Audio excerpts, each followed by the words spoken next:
Hello friends, I am Deepak Prajapati. Today we are going to discuss about complex numbers. So all of you are familiar with complex numbers from your higher secondary classes. So we will just review the knowledge of complex numbers. Our main aim is to study complex analysis. So to understand the complex analysis, we just know the basic terminology of complex numbers. So the purpose of this lecture is to recall the basic terminology of complex numbers. So first we define what is meaning of complex numbers. So all of you are familiar with xy plane. If we consider xy plane, and if we consider any point in xy plane, then it is denoted by, suppose this is order pair, it is denoted by order pair x comma y. So this ordered pair is nothing but complex number. So simple definition of complex number is it is an ordered pair of real numbers. Okay, whenever I write ordered pair xy, x and y are real number. This x is the distance on real axis or x axis, and this y is the distance on y axis. So we will denote ordered pair xy by z. Complex numbers are denoted by order pair xy, and we can denote them by zw. And whenever we write z equal to order pair xy, x is called the real part and y is called the imaginary part of z. So the real part of z is denoted by re of z, and this is imaginary part of z. So whenever we have two complex numbers, then they are equal if their real and imaginary parts are equal. So suppose I have two complex numbers. One is say order pair AB, and another complex number is say order pair CD. Then these two are equal if and only if A equal to C and this B equal to D. Okay, so two complex numbers are equal whenever they have the same real parts and the same imaginary parts. The set of all complex numbers is denoted by this notation. Okay. Some authors write in this way also, or you can make this part bold.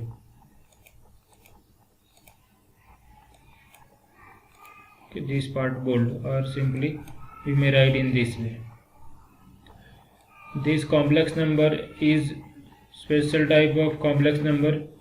It is located on y-axis at distance 1.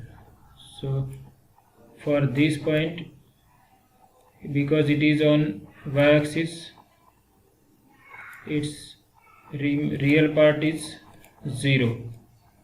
Okay, this point is nothing but order pair 0 1. So this order pair 0 1 is called the imaginary unit, and it is denoted by this notation I. So remember, I is the imaginary unit, order pair 0 1. Let us recall how we define addition of two complex numbers. So suppose I have two complex numbers, z1 equal to x1 y1, z2 equal to x2 y2. Then z1 plus z2 is defined in this way: addition of real parts, that is x1 plus x2, and addition of imaginary part, that is y1 plus y2. How to define product? So product of two complex numbers, suppose x1 y1 and x2 y2, is defined in this way: z1 into z2 equal to real part of first complex number into real part of second complex number, that is x1 into x2, minus imaginary part of first complex number into imaginary part of second complex number, that is y1 into y2. and y component is real part of first component into imaginary part of second component, that is x1 into y2.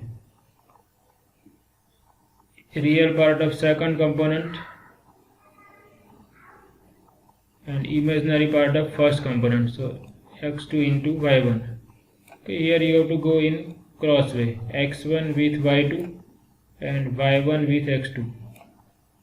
Okay, so z1 into z2 equal to real part into real part minus imaginary part into imaginary part.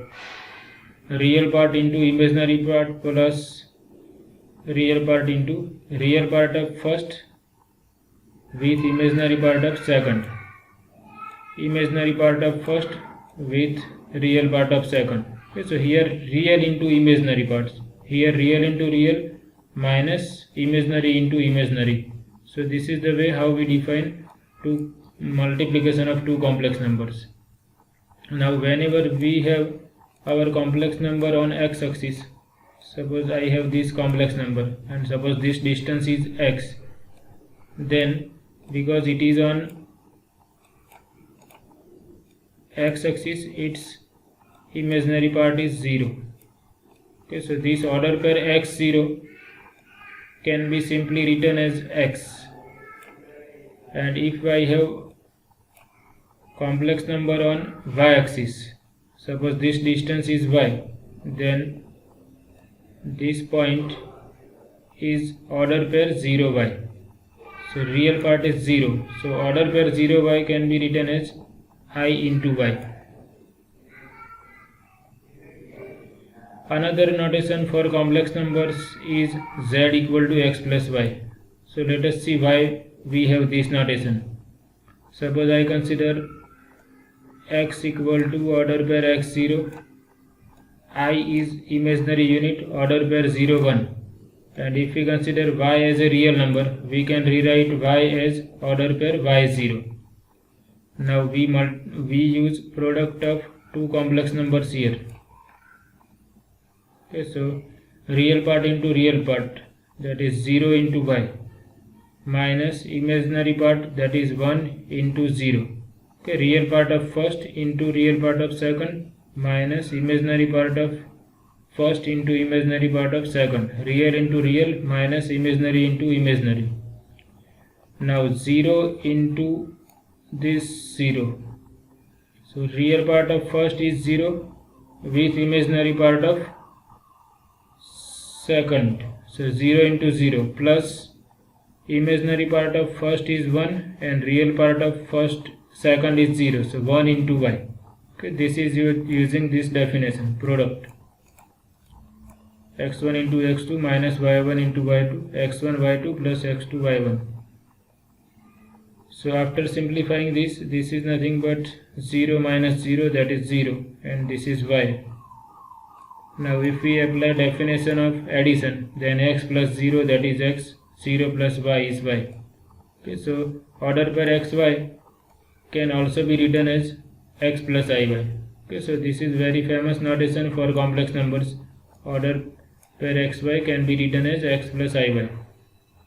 Now what is square of I? I is imaginary unit, so I write I square as I into I.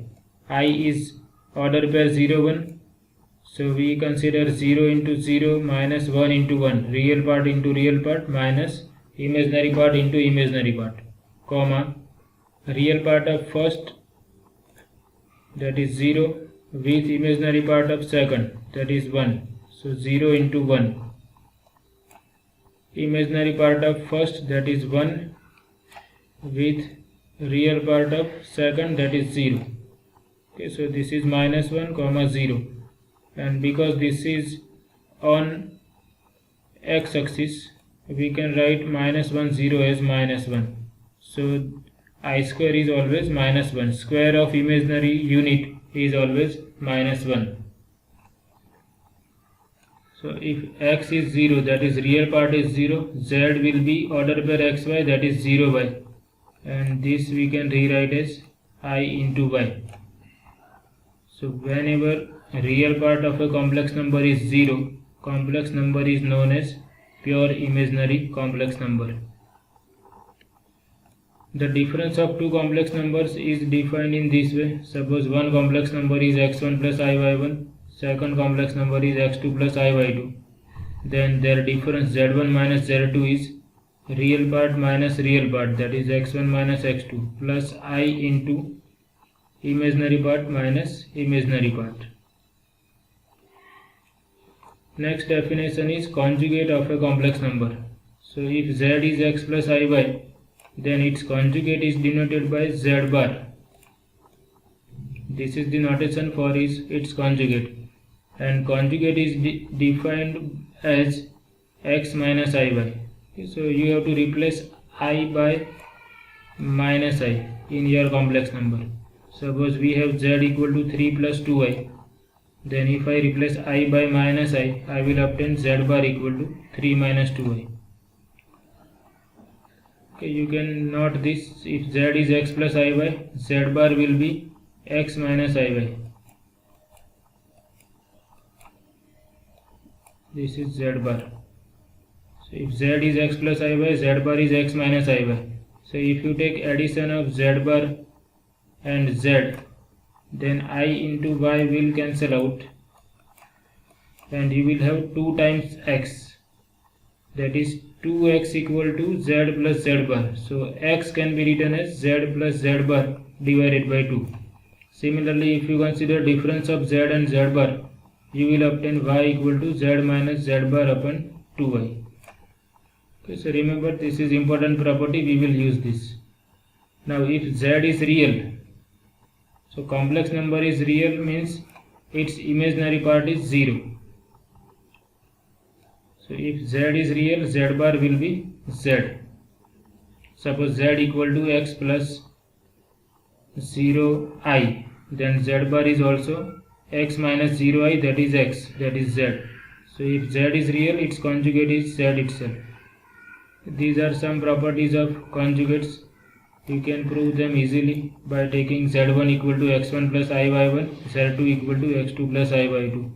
So conjugate of z1 plus z2 is always addition of z1 conjugate and z2 conjugate. Okay, so the conjugate of sum equal to sum of conjugates. Similarly, the conjugate of difference equal to difference of conjugates. The conjugate of product equal to product of conjugates, and conjugate of difference equal to difference of conjugate of quotient equal to quotient of conjugates. Okay, here of course we assume that this z2 is different from 0, otherwise it is undefined. Now how to define quotient of two complex numbers? So suppose I consider z1 equal to x1 plus iy1, z2 is x2 plus iy2, and here we assume that z2 is different from 0. Then to find out quotient, we have to multiply numerator and denominator by conjugate of x2 plus iy2. So it is x2 minus iy2. So we multiply numerator and denominator by x2 minus iy2. Now again we use definition of multiplication of two complex numbers. So x1 into x2 minus y1 into minus y2. Imaginary part of first is y1, imaginary part of second is minus y2, and we have minus y1 into minus y2, so that will be positive, plus I, real part of first is x1, imaginary part of second is y2, so minus x1 into y2. Imaginary part of first is y1, real part of second is x2, so x2 into y1. And this is also, you can apply that formula, a plus b, a minus b. So this is going to be x2 square minus I square into y2 square, and using I square equal to minus 1, we will obtain x2 square plus y2 square. And we divide this real part by this and imaginary part by this. So we obtain, this is real part of z1 by z2, this is imaginary part of z1 by z2. So in this way you can find out the quotient of two complex numbers. You have to just multiply numerator and denominator by conjugate of the denominator, and after using the product of two complex numbers you are able to write your complex number z1 by z2 in this form, something plus I into something. As in the case of real numbers, complex numbers satisfy the commutative property. Commutative property means if I have z1 two complex numbers z and w, then z plus w is nothing but w plus z. Okay, this is nothing but commutative property. If we reverse the order, then it does not change. Similarly, complex numbers satisfy associative property. Instead of two complex numbers, we can take three complex numbers, and they satisfy distributive laws also, as in the case of real numbers. So this is about today's lecture. I hope you like this lecture. Thank you.